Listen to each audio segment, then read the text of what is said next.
안녕하세요. 오늘 그 공간이 만든 공간, 그 뮤지엄산에 오신 여러분들 환영합니다. 저는 공간이 만든 공간이라는 이 강연과 공연에서 음악 감독을 맡고 있는 황민왕이라고 합니다. 반갑습니다. 오늘은 강연을 먼저 들으시고요. 그 이후에 또 저희가 연주 곡들을 준비했는데요. 아마 건축이라는 것을 통해서 어떤 서양과 동양의 그 가치라든지 문화적인 차이 이런 것들을 한눈에 보실 수 있는 계기가 되지 않을까 싶고요. 또 그런 내용들을 바탕으로 해서 그것과 관련이 있는 음악들을 또 저희가 뽑아오고 또 만들기도 했으니까요. 아마 좀 흥미로운 그런 시간이 되실 것 같습니다. 그럼 먼저 강연을 오늘 해주실 건축가 유현준 선생님 모시겠습니다. 큰 박수 부탁드립니다. 네, 여러분 반갑습니다. 앞으로 40분 동안 공간이 만든 공간이라는 주제로 동서양의 문화의 특징에 대해서 좀 얘기를 나누려고 합니다. 일단 우리가 사는 세상은 크게 저는 밀농사 지역과 벼농사 지역 두 개로 나눠진다고 생각을 하는데요. 그 두 개를 나누는 기준점은 강수량입니다. 강수량이 1000mm가 넘으면 벼농사를 짓고요. 1000mm가 안 되면 밀농사를 짓습니다. 우리나라 같은 경우에는 유라시아 대륙의 동쪽에 위치해서 계절풍의 영향으로 1년에 강수량이 1350mm 정도 내립니다. 장마철이 있죠. 그래서 벼농사를 짓고요. 서양은 한 850mm 정도 내려서 밀농사를 짓습니다. 그렇게 될 경우에 노동의 방식이 좀 다릅니다. 품종에 따라서 벼농사 지역 같은 경우에는 비가 많이 내리기 때문에 또 물도 많이 사용하죠. 그래서 저수지도 만들어야 되고 물길도 만들어야 됩니다. 토목공사가 많다 보니까 사람들이 집단 노동이 많습니다. 그래서 나보다 개인보다는 집단을 우선시하는 가치관을 가지게 됩니다. 실제로 조사를 해보면은 이 벼농사 지역은 이혼율이 낮습니다. 밀농사 지역에 비해서. 그 이유가 그러한 결정도 다른 사람하고의 관계 속에서 내려야 되기 때문에 나타나는 현상이다 이렇게 얘기를 하고요. 근데 반면에 밀농사는 보시는 것처럼 이렇게 혼자 씨를 뿌리면서 농사를 짓습니다. 그러다 보니까 개인주의가 좀 발달해 있어요. 그래서 토마스 탈레름 교수 같은 분은 논문을 썼습니다. 벼농사 지역과 밀농사 지역의 두 개의 다른 지역이 가치관이 어떻게 다른가 그거를 조사를 하면서 재미난 실험을 합니다.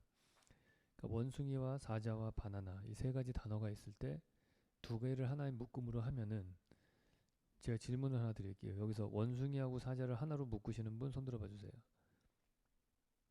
두 분 정도 세 분 계시고 원숭이랑 바나나를 묶으시는 분 손 들어봐 주세요. 압도적으로 많습니다. 정상입니다. 벼농사 지역 사람들은 원숭이하고 바나나를 묶습니다. 왜냐하면 우리는 주변 사람들하고의 관계를 중요하는 사람들이기 때문에 그래서 원숭이가 바나나를 먹지 그러고 생각을 하고서 둘을 묶고요. 서양 사람들, 밀농사 지역 사람들은 원숭이하고 사자를 한 그룹으로 묶습니다. 같은 동물이기 때문에 그런 거죠. 그래서 그 토마스 탈레름 교수가 중국 한족을 대상으로 실험을 해봤어요. 그 설문조사를 했는데 같은 질문에 원숭이하고 사자를 묶은 그룹은 지금 그림의 녹색, 짙은 녹색으로 표현되어 있는 밀농사 지역 사람들은 그렇게 선택을 했고 양자강 주변의 벼농사 지역 사람들은 원숭이하고 바나나를 묶습니다. 그래서 그 가치관이 심지어는 이제 같은 한족이고 같은 문화권에 있다고 하더라도 그게 다르다 그렇게 얘기를 합니다. 우리가 이런 두 동서양의 그 차이를 나타내는 거를 이제 한번 비교해 보기 위해서 같은 시대에 태어난 두 위대한 사상가들을 한번 비교해 볼게요. 특이한 점은 이제 동양과 서양은 한 9,000km 서로 떨어져 있는데 특이하게도 이 위대한 사상가라고 하는 부분들 그런 분들은 다 비슷한 시기에 태어납니다. 서양은 피타고라스, 플라톤, 유클리드 이런 사람들이 있는데 기원전 580년에서부터 300년 사이에 태어났죠. 동양의 경우에는 노자, 공자, 석가모니가 있습니다. 근데 이분들 또 보면 거의 비슷해요. 그래서 특히 피타고라스하고 석가모니를 비교를 해보시면은 20년 정도 차이밖에 나지 않습니다. 그러니까 거의 삼촌뻘이라고 볼 수 있어요. 만약 같은 동네 살았다면은 그렇게 많은 거리가 떨어졌는데 이런 사상가들이 어떻게 비슷한 시기에 태어났느냐 이거를 많은 역사학자들은 보통 대체적으로 수메르 문명 지금의 이라크 주변에서 메소포타미아에서 문명이 최초로 발생을 한 다음에 이게 동양과 서양으로 퍼져나가는데 그 사람들이 그 서양 쪽 서쪽 방향으로는 조금 더 천천히 가고요 동쪽으로 좀 빨리 진행됩니다. 왜냐하면은 위도의 차이가 거의 없기 때문에 그래요. 0.5도 차이밖에 없고요. 서쪽으로 아테네 쪽으로 갈 때에는 한 2, 3도 차이가 나거든요. 그러면은 기후대가 좀 달라지기 때문에. 그런데 어쨌든 그때쯤 돼서 청동기 문명이 발생을 하고 말도 많이 사용하면서 전쟁이 많이 잦아졌다, 그렇게 얘기를 합니다. 그래서 사람들이 많이 죽고 그러다 보니까 사람들이 생각도 더 많이 하게 되고 사상가들이 나온 게 아니겠느냐 예상을 합니다. 보통 서양의 문명의 근간을 이루는 거 이집트 문명으로 많이 얘기를 하는데, 우리가 이집트의 문명에 좀 특징이 하나 있습니다. 그게 천문학과 기하학이 되게 발달을 했어요. 근데 그 이유는 뭐냐면 지리적 기후에 기인한다 볼 수 있을 것 같습니다. 지금 보시는 것처럼 아마추어 그 이집트 학자가 발견해낸 건데요. 기재에 만들어진 그 피라미드 세 개가 놓여져 있는 모습이 배치도가 하늘에 있는 오리온 별자리하고 똑같다, 그런 걸 발견을 했습니다. 그러니까 이 사람들이 천문학에 발달한 이유가 뭔가 생각을 해보면 그 강이 남북 방향으로 흐르기 때문인 것 같다는 생각이 듭니다. 이유는 나일강은 강이 남북으로 흐르는데 보통 1년에 한 번 범람을 하죠. 근데 범람하는 이유는 하구에서 비가 많이 내려서가 아니고 강의 상류에서 비가 많이 내리는데 물이 흘러내려와서 범람을 하는 거죠. 그러니까 이 사람들은 기본적으로 그 내가 문제가 생겼을 때 그 원인이 주변에서 찾을 수가 없는 겁니다. 눈에 보이지 않는 다른 곳에서 원인이 있는 거죠.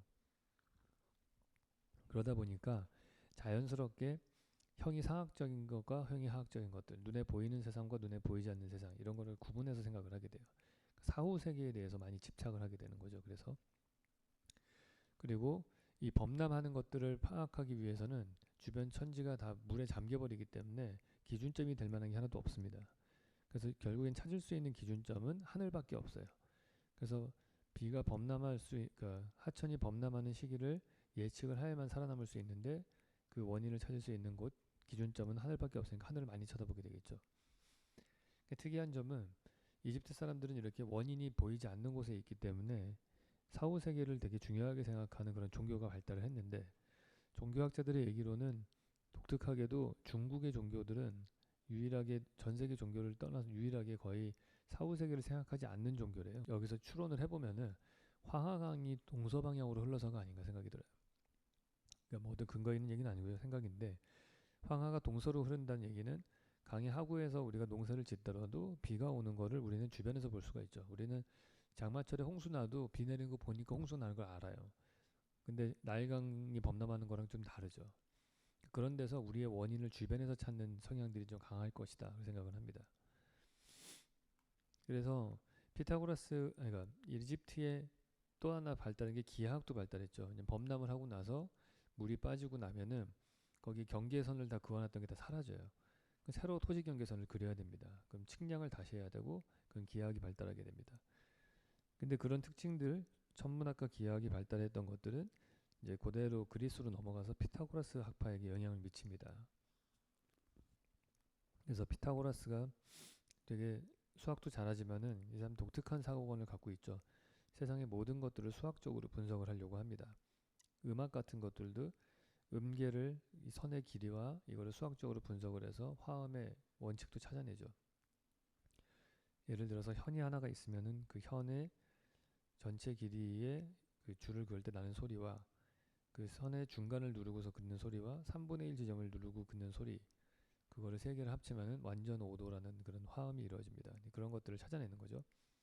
그래서 그런 원칙에 의해서 이 사람들은 계속해서 아름다움도 수학적인 규칙이 있을 거라고 믿어요. 그래서 황금 비율도 찾고 그러는 거죠. 근데 그런 피타고라스의 영향이 이제 플라톤으로 이어집니다. 플라톤은 보통 소크라테스의 제자라고 알려져 있는데, 실제로 전반기에는 소크라테스한테 많이 배웠지만 후반기에 소크라테스가 독배를 먹고 죽은 다음에는 플라톤은 이집트를 여행하면서 피타고라스 학파에게 영향을 많이 받습니다. 그래서 소크라테스는 사실 수학을 좀 경멸했던 사람이에요. 그런데 문과생이죠. 근데 플라톤은 좀 이과생의 기질이 강합니다. 수학을 되게 중요하게 생각했습니다. 그래서 아카데미라는 대학을 만들었을 때에도 거기 입학 시험을 수학을 꼭 봤어요. 기하학을 꼭 이해하는 사람들만 입학할 수 있게 했다 나옵니다. 그래서 플라톤이 이런 되게 유명한 질문을 합니다. 하늘에서 보이는 천체의 움직임을 지배하는 수학적 법칙을 찾아보자.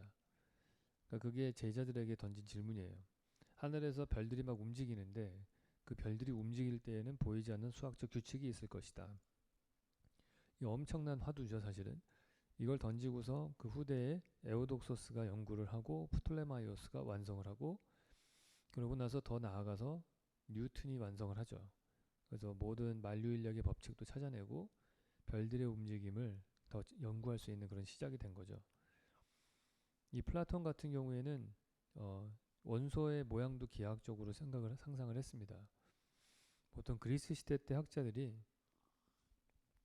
이렇게 세상이 구성되는 게 원소다 이런 거를 많이 생각을 했는데, 뭐 어떤 사람들은 물, 불, 공기, 흙 네 가지로 원소가 구성되어 있다 생각했던 사람도 있고, 뭐 하나의 원소가 다 모든 걸 구성한다라고 믿었던 사람들도 있는데, 플라톤 같은 경우에는 5개의 원소로 구성되어 있다고 생각을 했어요. 근데 이 5개가 각각 다른 모양입니다. 예를 들어서 불 같은 경우에는 정사면체, 흙은 정육면체, 공기는 정팔면체 이런 식으로 생각을 했어요. 그 세상을 수학과 기하학으로 이해하려고 했던 거죠.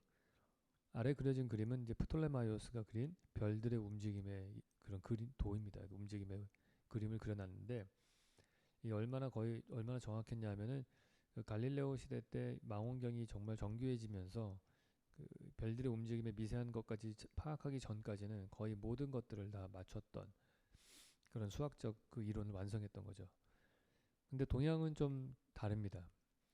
서양의 철학의 근간을 이룬다고 생각하는 우리 데카르트를 보시면은 나는 생각한다, 고로 존재한다 이런 유명한 말씀을 했죠. 그 철학의 그 생각을 의문을 갖고 계속 내려가다 보면은 결국엔 남는 거는 생각하는 나, 그러니까 어떻게 보면 독립적인 그런 자아만 남는 상태죠. 그러니까 혼자 씨 뿌리고 다니는 밀농사 시대에 맞는 그런 철학적 사고인 거예요.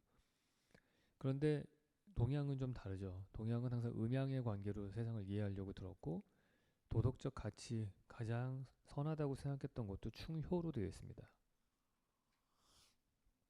그게 무슨 말이냐면, 충효로 되어 있으면은 충이라고 하는 가치는 사실은 임금과 신하가 있어야지만이 만들어지는 거죠.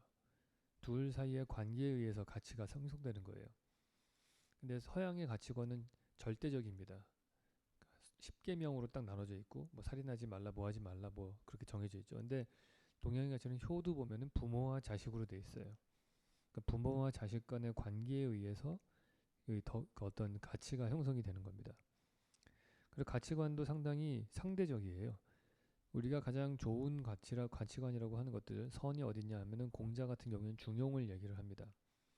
이거는 부족하지도 않고 과하지도 않은 그 어떤 중간쯤이라고 보는 거죠. 그래서 항상 우리는 적절한 중간을 선택을 해요. 정치적인 상태도 진보나 보수도 아닌 항상 중도라고 자기를 답을 하죠. 그런 것들이 항상 제일 중간이 제일 좋다. 그러니까 이 문화가 지금도 이루어져 가지고 능력이 뛰어나지만은 모난 사람보다는 무능하더라도 무난한 사람을 더 우리는 더 좋은 사람이라고 생각하잖아요. 그러니까 그런 중용을 되게 중요하게 생각해요. 근데 상대적 가치관을 갖고 있습니다. 또 하나의 특징은 뭐냐면은 비어있는 것들에 대해서 되게 긍정적인 가치를 둡니다. 우리 노자의 도덕경 11장을 보시면, 진흙이 그릇으로 사용되는 것은 그릇이 비어있기 때문이다. 집이 사용되는 것도 창과 문이 뚫려있기 때문이다. 이같이 비어있을 때 그 쓰임새가 생겨나는 것이다. 그런 얘기를 했습니다. 그러니까 그릇이 뭔가 물건이 가득 차 있을 때에는 사실은 다른 용도로 사용이 불가능하죠. 근데 비어 있을 때에만 뭐 물을 담을 수도 있고 쌀을 담을 수도 있고, 그러니까 비어 있다라는 그 상태를 가치관, 그러니까 어떻게 보면 가능성 100%의 상태로 보는 게 우리 동양의 사상이에요. 그래서 비움에 상당히 긍정적인 가치를 두고 있습니다. 그래서 동서양의 가치관의 키워드를 우리가 한번 보시면은, 서양은 이데아 사상, 그러니까 절대적인 선에 이르는 그런 곳이죠. 우리의 현실 세계와는 좀 다른. 그 다음에 그곳에 이르기 위해서는 로고스, 논리적인 사고를 통해서만 갈 수 있다. 이렇게 돼 있어요. 그러니까 수학적 사고를 통해서만. 이거는 기독교 사상에서도 그대로 적용이 됩니다. 이데아의 세계를 천국이라고 우리가 놓고 보면은, 천국에 이르는 길은 예수 그리스도만 있게 돼 있고, 예수 그리스도는 요한복음을 보시면은 말씀이 육신이 되어서 이 땅에 나온 존재다 얘기를 합니다. 근데 말씀은 거기서 말하는 게 로고스거든요. 히랍으로 하면은. 그러니까 로고스가 육신이 되어서 예수가 됐고, 그 예수가 천국에 이르는 유일한 길이라. 그리고 이제 요한복음에서 얘기를 합니다. 그러니까 우리가 절대적인 선에 이르는 방법은 로고스를 통해서 간다. 로직을 통해서 간다. 이게 사실 그리스 철학과 기독교의 그 전체 스트럭처 이야기의 스토리 라인이 거의 비슷한 걸 볼 수가 있어요. 그리고 모든 가치관들이 절대성을 가지고 있고 기하학과 축이 되게 중요하게 되어 있다 볼 수 있습니다. 동양을 보시면은 관계 중심이고 상대성을 가지고 있고 비움의 가치를 둡니다. 그래서 공간이라고 하는 단어의 뜻만 그 단어만 분석을 해보더라도 많은 차이점이 있어요. 공간을 뜻하는 영어 단어는 스페이스인데 스페이스라는 단어는 우주라는 뜻도 갖고 있죠. 그래서 이거는 우주라는 뜻은 영어로 또 다른 말은 코스모스가 있습니다. 근데 코스모스는 뜻이 우주 말고도 규칙이란 뜻이 있어요. 그래서 코스모스의 반대말은 케이오스입니다. 혼돈이란 뜻이죠. 그래서 보면은 스페이스는 케이오스의 반대말. 그래서 공간이라는 것 자체를 어떤 수학적 규칙이 있는 무언가로 생각을 한다는 게 이 단어의 그 지도를 보면 알 수가 있어요. 근데 만약에 동양의 공간을 보시면은 빌공자에다가 사이간자를 씁니다. 비어있다는 뜻과 사이간, 뭐하고 뭐의 사이란 뜻이죠. 두 개의 관계에 의해서 나오는 거예요. 그래서 비움에 대한 가치와 관계에 대한 가치가 이 공간이라는 단어에서도 그대로 드러납니다. 그러니까 우리 동양 사람들은 공간이라는 걸 이해할 때도 항상 비어있는 것, 그 다음에 관계, 이걸 이해한다는 거죠. 강수량은 이런 가치관에 영향을 줄 뿐만 아니고 건축적인 특징들도 많이 영향을 미칩니다. 지금 보시는 거는 괴베클리 테페라고 하는 그런 기원전 8,500년경에 만들어진 장례식을 치르는 그런 건물입니다. 이게 만들어지고 나중에 수메르 문명이 생겨나죠. 수메르 문명은 기원전 3,500년경에 만들어진 우르크가 첫 번째 유적인데요. 그 당시에 건축을 상상을 해보면은 지금 그림처럼 되어 있습니다. 왜냐하면 그 지역은 강수량이 1년에 비가 100mm가 안 내리는 곳입니다. 그러니까 뭐 식물이 큰 나무가 자랄 수 있는 곳이 아니죠. 구할 수 있는 재료는 진흙밖에 없어요. 그러니까 갈대를 연료 삼아서 진흙으로 벽돌을 굽습니다. 그래서 그 벽돌을 갖고서 건물을 지어요. 근데 비가 적게 내리니까 지붕이 거의 필요가 없이 평지붕으로 되어 있습니다.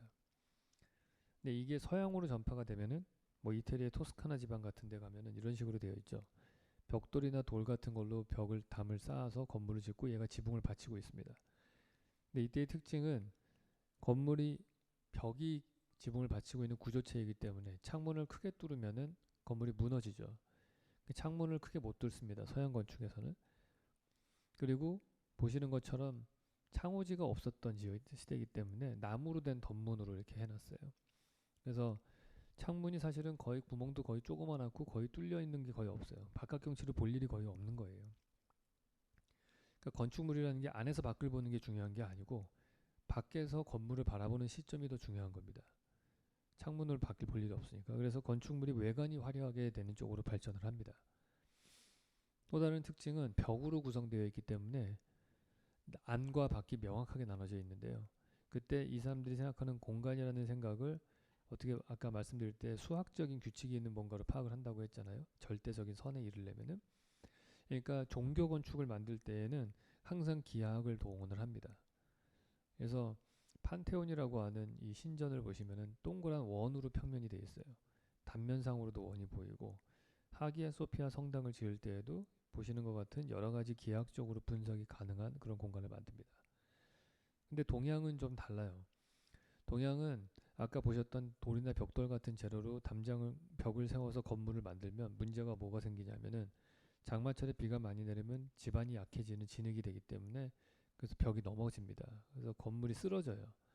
그러니까 우리는 가벼운 건축 재료를 써야 돼요. 목재를 써야 되는 거죠. 그것도 최소한의 재료를 써서 만들어야 돼요. 그러니까 나무 기둥으로 된 건물을 만듭니다.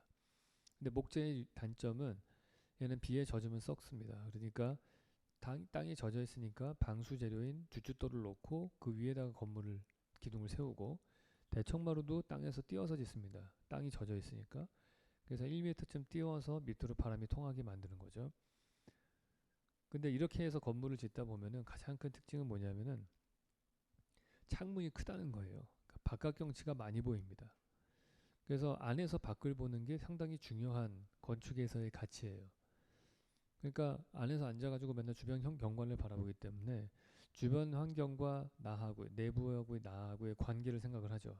그래서 풍수지리가 점점점 발달을 하는 겁니다. 주변에 어떤 요소들이 있을 때 좋은 집이다. 이런 것들이 파악이 되는 거예요. 또 하나 특징은 우리나라 건축에서는 단청에 색칠을 합니다.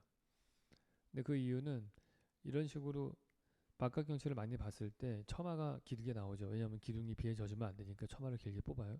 근데 처마의 아래쪽 부분, 나와 있는 저 부분들이 사실은 이 바깥 풍경을 그 프레임하는 액자의 프레임이 되는 거죠. 근데 저 프레임이 시커멀 거 아니에요. 역광이기 때문에. 그러니까 거기다가 채색을 하는데 가급적이면 자연과 비슷한 색깔을 갖고 와서 칠을 하는 겁니다. 그래서 우리 단청 색깔을 보면은 녹색이나 자주색이 주 색깔 톤을 이루고 있어요. 근데 특이한 점은 그 색깔의 색상도 되게 채도도 낮고 명도가 높습니다. 아주 촌스러워요. 사실은 그것만 봤을 때. 예전에 제가 보고서 되게 촌스럽다 생각을 했는데 불국사에 가서 제가 그걸 깨달았어요. 아, 이 사람들이 왜 이렇게 칠했는지.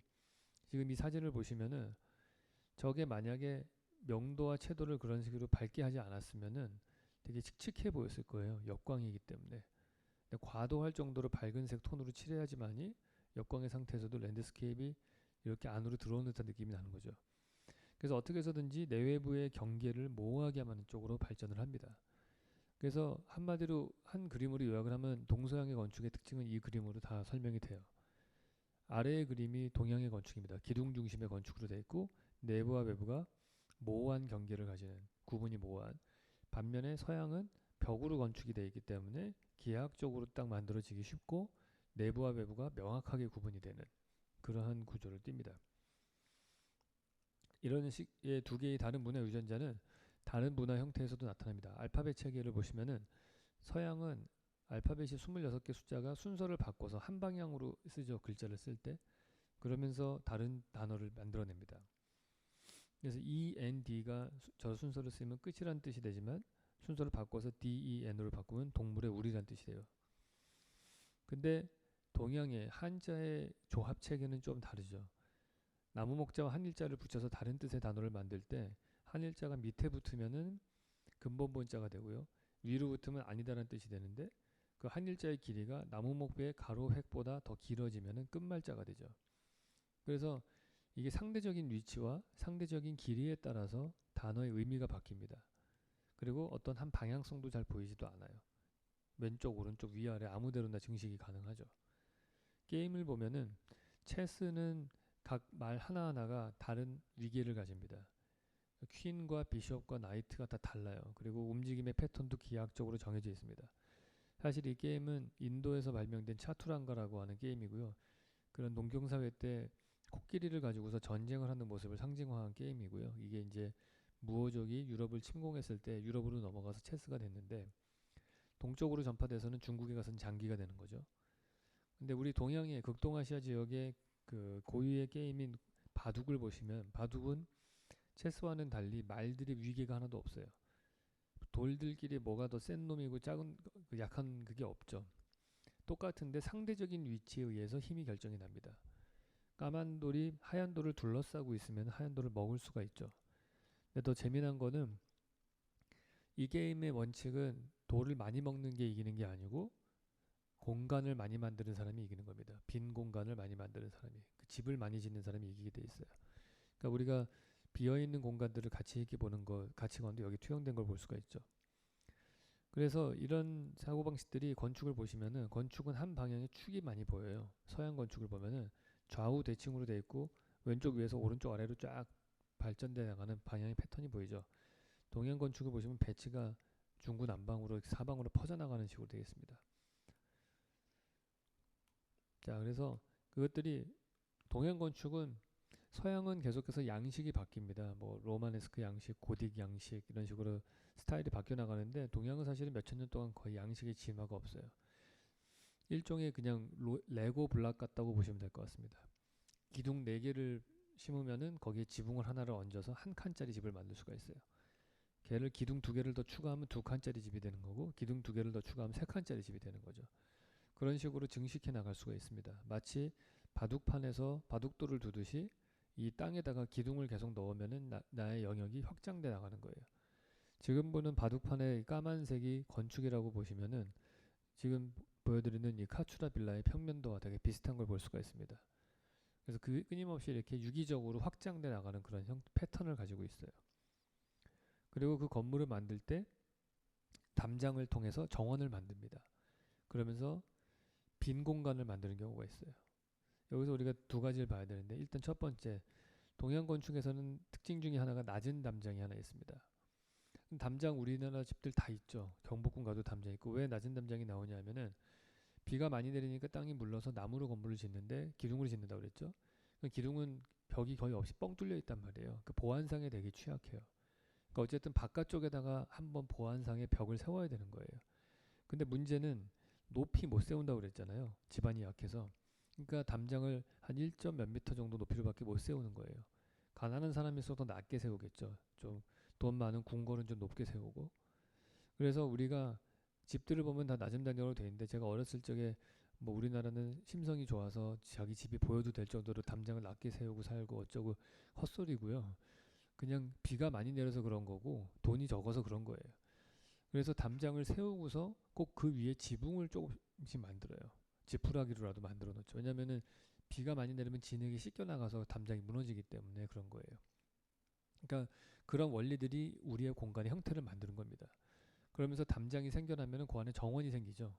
그 마당들이 막 계속 새서 외부 공간들이 생겨나고, 그게 우리나라 동양 건축의 특징인 거예요. 근데 더 나아가서 여기 도가사상인 비어 있는 걸 중요하게 생각하는 게 들어가면은, 정원에 나무를 심지도 않고 아예 그냥 비우는 석정원으로 하고, 지금 보시는 걸 로얀지라고 하는 건데, 이건 이런 식으로 비어 있는 식으로 만들어 놓습니다. 이 당시에 이 로얀지를 설계한 사람은 어떤 컨셉이었냐면은 바다를 축소해서 여기다 놓겠다는 뜻이었어요. 그래서 모래에 아침마다 물을 뿌리고서 갈고리로 줄을 긋습니다. 그게 파도예요. 그리고 저기 놓여져 있는 이 바위들은 섬을 뜻하는 겁니다. 그래서 이것들이 우리 왜 선조들을 보시면 축경이라고 그래가지고 분재를 만들잖아요. 그걸 만드는 이유가, 우리 풍경은 멀리 있는 원경은 보고요. 중경이라고 해서 중간쯤에 있는 풍경은 담장으로 지우고, 왜냐면 내가 컨트롤이 안 되는 지역이니까 지저분하니까 지워버려요. 근경이라고 해서 마당의 풍경을 하나 만들고, 축경이라고 해서 분재나 산수화 같은 거를 그려가지고 집 안에다 들어놓습니다. 그런 것들이 이제 단계적으로 외부의 공간을 내부로 들여오고자 하는 노력인 거예요. 그래서 우리의 이런 사고방식이 그림을 그릴 때에는 여백의 미가 많아요. 비어있는 것들을 많이 만들죠. 마치 담장으로 중경을 지우듯이 꼭 중간 경치를 안 그려요. 동양화에는 항상 안개가 껴있어요. 그 중간을 안 그려야 되니까. 근데 서양화 그림은 어떠냐? 이 사람들은 기하학적으로 분석적으로 구도를 잡습니다. 그래서 황금 분할의 아름다운 뭔가를, 기하학적인 아름다움을 만들려고 많이 노력을 많이 해요. 그래서 이게 강수량이 나온 두 자녀라고 생각을 합니다. 근데 우리가 이런 개념을 갖고서 우리 경주에 있는 불국사를 보면 재미난 걸 발견할 수가 있어요. 기하학적인 서양 건축과 그 극동아시아 중국에서 영향을 받은 도교 사상의 두 가지가 동시에 나타납니다. 불국사의 가장 큰 특징적인 부분은 저는 석굴암이라고 봐요. 석굴암은 도움 건축이죠. 이거는 전무후무하게 대한민국 역사상 처음으로 보이는 돌로 만든 도움 건축이에요. 기하학적인 평면도를 가지고 있어요. 사실 판테온과 똑같다고 봐야 됩니다. 평면과 단면이 석굴암은 판테온하고 거의 똑같아요. 스케일만 좀 작을 뿐. 시기적으로는 700년 정도 뒤에 만들어졌습니다. 이걸 미루어 보아서 그 당시의 통일신라 시대 때 경주가 얼마나 국제적인 도시였는가를 예상할 수가 있어요. 바다에서 오는 여러 문물들을 쉽게 받아들이고 나라에 적용시킬 수 있을 정도가 되었다는 걸 볼 수가 있죠. 그리고 또 불국사 경내에 들어가면은 다보탑과 석가탑이 있습니다. 이거는 완전히 스타일이 다르죠. 다보탑은 화려하고 석가탑은 미니멀이에요. 두 개가 병치되는, 음과 양이 병치된 상태를 보여줍니다. 이건 도가사상에서 기인한 배치도예요.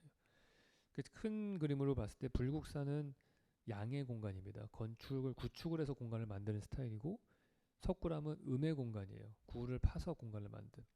그래서 일부러 돌로 그렇게 도움 건축을 한 다음에도 흙을 다시 덮어가지고 그걸로 음의 공간처럼 보이게 하려고 했던 거죠. 그러니까 도가사상과 그 서양의 건축의 특징이 둘 다 보인다, 이렇게 볼 수 있어요. 그 이후에 우리가 기하학적인 건축이 하나도 안 나오는 이유는 고려가 통일을 한 다음에 수도를 경주에서, 바닷가에 있는 남쪽에 있었던 도시에서 북쪽인 개성으로 옮기죠. 그러면서 이제 대륙의 영향권 안으로 더 많이 들어갔다, 이렇게 볼 수 있을 것 같아요. 근데 이러한 동서양의 분리가 서로 교류를 통해서 연결되면서 서양이 먼저 영향을 받기 시작을 합니다. 동서양의 문화의 교류는 처음에 어떻게 이루어졌냐 하면 실크로드를 통해서 이루어집니다. 실크로드는 낙타를 통해서 물건을 파는 거지 않습니까? 그러니까 가벼운 물건만 움직일 수가 있어요. 그래서 비단이나 향신료 같은 그런 물건들만 갖다가 팝니다. 그러다가 무역에 아주 혁명이 일어납니다. 범선이 등장을 해요. 이 범선에서 우리가 관심 있게 봐야 되는 거는 왼쪽에 있는 저 삼각형 모양의 도치예요. 삼각도시라고 하는 거가 혁명을 이루는데 이유는 삼각형의 돛은 앞에서 바라오는 바람도 이용할 수가 있어요. 이게 베르누이의 원리를 이용해서 지그재그로 배가 진행을 할 수가 있습니다. 과거에는 사각형 돛밖에 없었어요. 그럴 때에는 뒤에서 오는 바람만 받을 수가 있는 거예요. 그럼 바람이 앞에서 올 때 어떻게 하느냐? 돛을 내리고서 노를 져야 됩니다. 그러니까 예전에 그 배너 영화 보시면은 밑에서 갤리선이라서 노 젓는 사람들이 있잖아요. 그때는 사각형 돛밖에 없었어요. 그러니까 하루에 갈 수 있는 거리가 최대 한 200km밖에 안 돼요. 그 중간에 만약에 바람이 계속 앞에서 불면은 얘는 그냥 표류하는 거예요. 죽을 수 있어요, 잘못하면. 그러니까 그 당시 사람들이 건널 수 있는 최대 거리는 어디였느냐? 지중해를 건널 정도밖에 안 되는 거예요. 그러니까 모든 무역이 지중해를 중심으로 일어나는 겁니다. 그리스 지역도 상업이 발달하고 로마와 뭐 카르타고라든지 이런 데들이 이제 지중해 중심으로 무역이 발달하죠. 그 당시에 북유럽 사람들은 완전히 문명권에서 소외가 됐어요. 왜냐하면은 유럽으로는 숲이었기 때문에 사람이 문명이 전파되기 되게 어려웠거든요. 근데 바다를 통해서 가야 되는데 바닷길이 조금만 올라가면 북위 30도에서 60도 지역이 편서풍지대거든요. 그 편서풍이 부는 서쪽에서 불어오는 바람이 있을 때에는 이 사각형 도수로는 그 바다를 못 건너가죠. 그러니까 거기를 못 건너가요, 사람들이. 근데 이 삼각도시 나오면서 그 지역을 건너갈 수 있게 됩니다. 그걸 제일 잘 쓰는 사람이 누구였냐면은 북쪽에 있는 사람이겠죠. 네덜란드 상인들과 영국 상인들인 거예요. 그러니까 이 사람들이 편서풍대를 통과해야지 지중해로 넘어올 수 있으니까 열심히 연구를 해서 그걸 썼습니다. 그러고 난 다음에 전 세계의 바다를 다 장악하는 사람이 되는 거예요. 그래서 그 사람들이 상업이 발달하고 자본주의가 최초로 형성이 되는 거죠. 근데 이 사람들이 범선을 통해서 수입을 하게 되면은 물품이 바뀝니다. 크고 또 무거운 것도 갖고 올 수 있어요. 그래서 도자기를 수입하기 시작을 해요. 당시 도자기는 유럽 사람들은 그 당시 주석이라는 쇠로 된 접시를 썼거든요. 근데 도자기는 가볍고 그다음에 씻기도 편안하고 예쁜 그림도 그려져 있고 세라믹 제품이에요. 최첨단 제품입니다. 요즘으로 치면 반도체랑 비슷한 거예요. 근데 그거를 중국 사람들만 만들 수 있었거든요. 그래서 이거를 엄청난 양을 수입을 해대죠. 근데 이때 영향을 어떤 식으로 받냐면 도자기에는 보통 그림이 그려져 있는데 정원이 많이 그려져 있죠. 그래서 정원을 보니까 이 사람들은 건축물도 좀 다르게 짓고 정원 디자인도 좀 다르네. 당시 유럽은 정원의 디자인이 다 기하학적이었거든요. 그래서 영국에 이런 어디 중국에 지어질 법한 탑들을 짓습니다. 그리고 침대를 만들 때에도 중국식 정원에서 봤던 정자 모양으로 만들어요. 그래서 영국의 귀족들은 파고라라고 하는 걸 만들죠. 정자예요, 사실은 그게. 그리고 거기서 중국에서 수입해온 차를 마시죠. 그것도 차이나라고 부르는 도자기 찻잔에다가 마시죠. 그러니까 그게 결국에는 다 중국의 영향을 되게 많이 받았던 거예요. 그래서 당시에 그거를 이제 쉬누아즐이라고 그래서 중국풍이라고 한마디로 요약을 합니다. 그림도 많이 영향을 받아서 이것까지 설명드릴 시간은 없고, 그래서 건축이 이제 영향을 받기 시작을 해요. 건축이 그림을 통해서 보통 바뀌고 그다음에 음악도 바뀌고 철학이 바뀐다면 마지막에 건축이 바뀌는데, 근대 건축에 되게 중요한 영향을 줬던 건축가인 미스 반델로이를 보시면 초창기의 작품들이 이런 신고전주의 양식으로 만들어진 건축으로 되어 있습니다. 이건 쉰켈의 영향을 받은 거였는데 이 사람이 많은 만국박람회 같은 전시회를 통해서 이런 동양 건축을 접하게 돼요. 그러면서 스타일이 좀 바뀝니다. 이런 벽 중심의 건축을 하던 거에서 기둥 중심의 건축으로 서서히 바뀌어 나가요. 초창기에 이 사람이 시골 벽돌집이라는 걸 지었는데 이거는 좀 전에 보셨던 동양의 사상에 영향을 받은 이런 두스부르흐의 리듬 오브 러시안 댄스라고 하는 그림이 있는데 이 그림의 그림과 거의 비슷한 평면도를 만듭니다. 근데 이때까지만 하더라도 서양 건축에서 벗어나지를 못해요. 왜냐하면 아직도 벽 중심의 건축이기 때문에. 근데 이후에 바르셀로나 파빌리온을 지을 때에는 기둥 중심의 건축으로 바뀝니다. 8개의 빨간 동그라미 치는 기둥들이 나오고 그렇게 해서 형성된 공간은 동양의 건축과 상당히 유사한 그런 공간의 퀄리티를 가집니다. 제가 보여드린 슬라이드의 왼쪽이 동양 건축이고 오른쪽이 바르셀로나 파빌리온입니다. 근데 되게 유사한 거를 탁 느낄 수가 있어요. 분석도를 보시면 더 느껴지실 겁니다.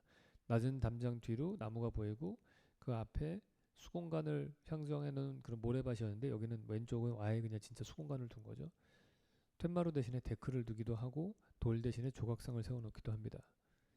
이런 것들이 되게 유사하게 나온 걸 볼 수가 있어요.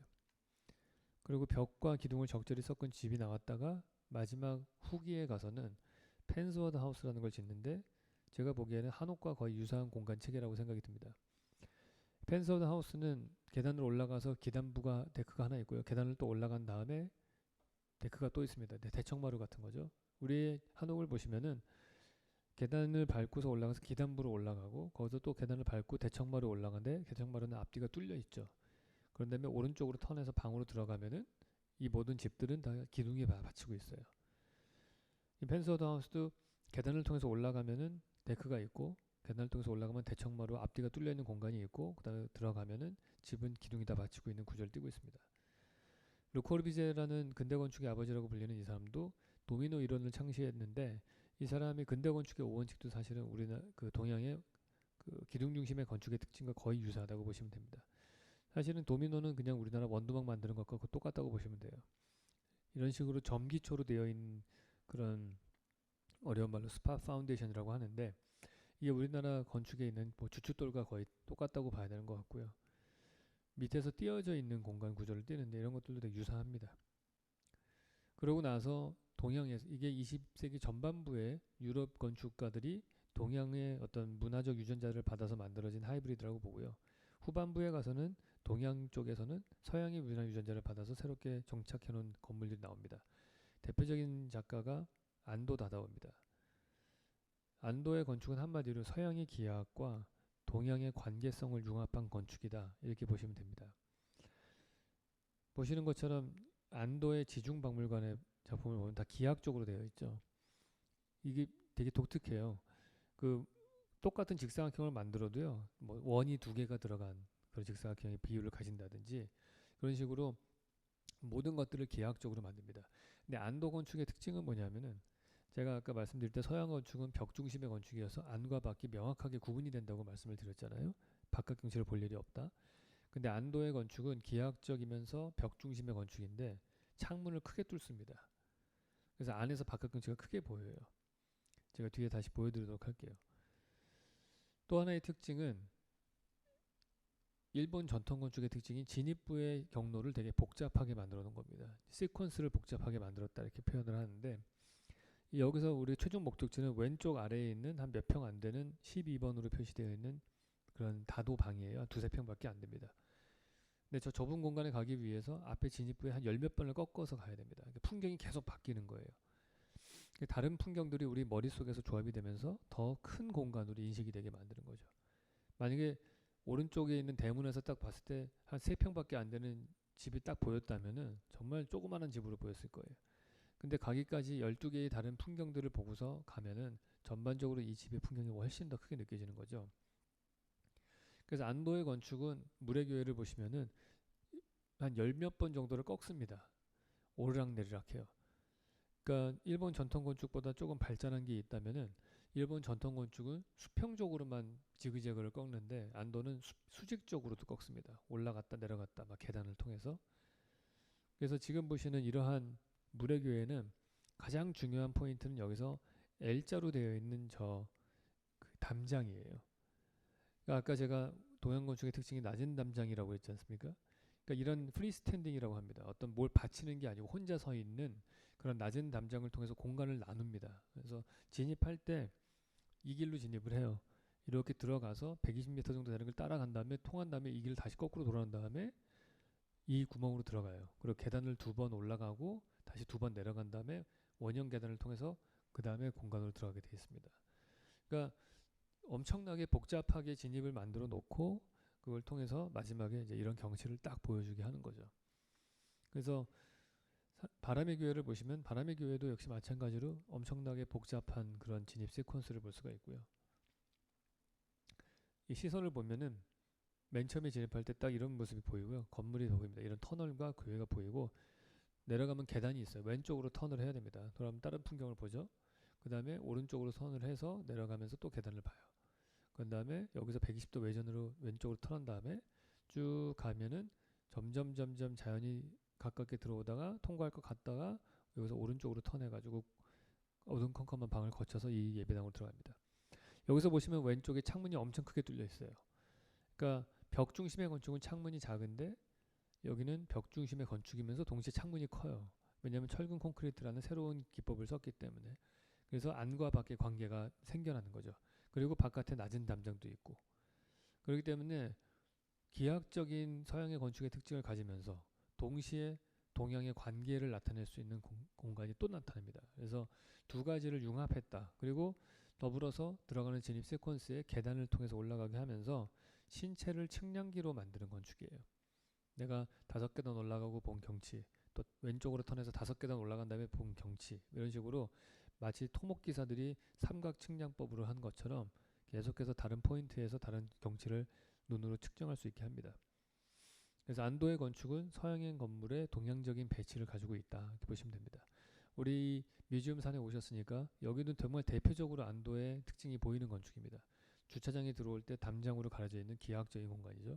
그 다음에 들어갈 때 웰컴 센터 들어간 다음에 뒤로 내려가서 복잡하게 내려간 다음에 다시 또 바깥 정원으로 나가서 걸어가다 보면 담장이 있고, 담장 넘어가면 수공간 나오고, 그거 턴하고 나면 또 다른 풍경이 나오고, 그런데 지그재그 한참 한 다음에 그 다음에 메인 공간에 들어가죠. 그 안에도 보시면 저는 이 뮤지엄산에서 제일 좋아하는 공간이 안쪽에 삼각형 모양으로 되어 있는 그 계단 부분이에요. 그런 공간은 사실은 기존의 동양 건축에서는 절대 볼 수 없었던 공간의 느낌이잖아요. 그러니까 기하학이 주는 분명히 힘이 있습니다. 그러면서도 동시에 자연과 그러니까 엮여지는 그러한 그 동양 건축의 밸류, 그 가치들도 보여지고, 그러기 때문에 되게 이 동서양이 되게 절묘하게 융합이 된 그러한 건축이라고 파악을 합니다. 이걸로 강연을 마치도록 하고요. 제가 후반부에는 이제 음악이 나오는데요. 앞에 제가 말씀드렸던 그런 동양에 비어 있는 그런 공간, 그 다음에 관계 중심의 공간, 이걸 통해서 음악을 들어보시면은 서양 음악하고 동양 음악은 확실히 다르다는 걸 저도 느껴요. 저도 어저께 들어봤는데 서양 음악은 끊임없이 몇 분의 몇 박자 수학적으로 쪼개놓은 그 안에서의 어떤 조화를 이루려고 하잖아요. 근데 동양의 음악은 되게 여백이 많은 것 같아요. 소리를 낼 때에도 한 소리 내는 거 반, 여백이 반. 그런 가운데서 되게 관계 중심이고, 그런 것들이 저는 음악을 잘 모르는 사람이지만은 어떻게 이 전문가분들이 해석을 해내셨는지 한번 보는 것도 되게 즐거운 시간이 될 것 같습니다. 강의를 마치도록 하겠습니다.